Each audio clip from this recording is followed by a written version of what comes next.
Così è come era. Ecco come invece appare dopo l'ondata di maltempo di domenica che ha devastato l'area giochi di Pozzuolo, la casetta di legno, uno dei posti del noto punto di incontro per giovani che vogliono fare sport e per tutti i friulani che arrivano per festeggiare la sagra dello struzzo. Finita pochi giorni fa, per fortuna, ecco perché c'erano anche pochi stand, ma quelli che c'erano sono stati danneggiati pesantemente dalla forte pioggia e soprattutto dalle raffiche di vento.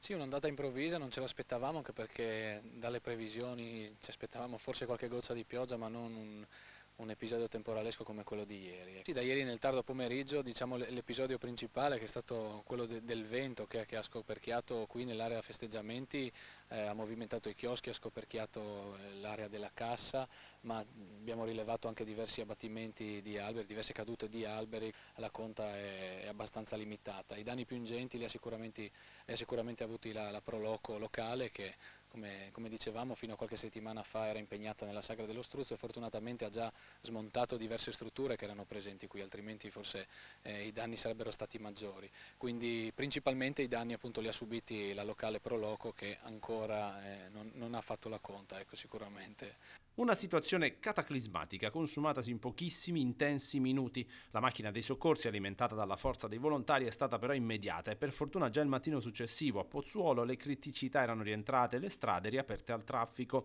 con l'area giochi che mantiene le conseguenze più gravi. È difficile prevenire, noi in particolare nell'area qui dei Castellieri abbiamo un problema anche idrogeologico con come dire, ondate d'acqua che provengono all'improvviso. Ecco, ieri sentivo parlare di circa 60 mm ecco, in mezz'ora, quindi un numero importante se non sbaglio.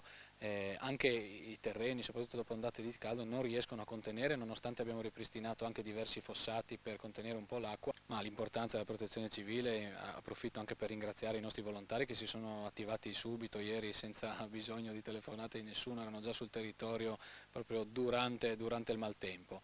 Un lavoro importantissimo che ha permesso di circolare nelle nostre strade veramente in brevissimo tempo, unitamente a tutta la macchina organizzativa, perché ieri la squadra dei Vigili del Fuoco, volontari, ecco, sottolineo che ieri abbiamo avuto qui una squadra di Vigili del Fuoco da San Daniele che ha operato fino a mezzanotte, ecco, queste persone poi staccato il turno, la mattina poi si alzano e vanno a lavorare.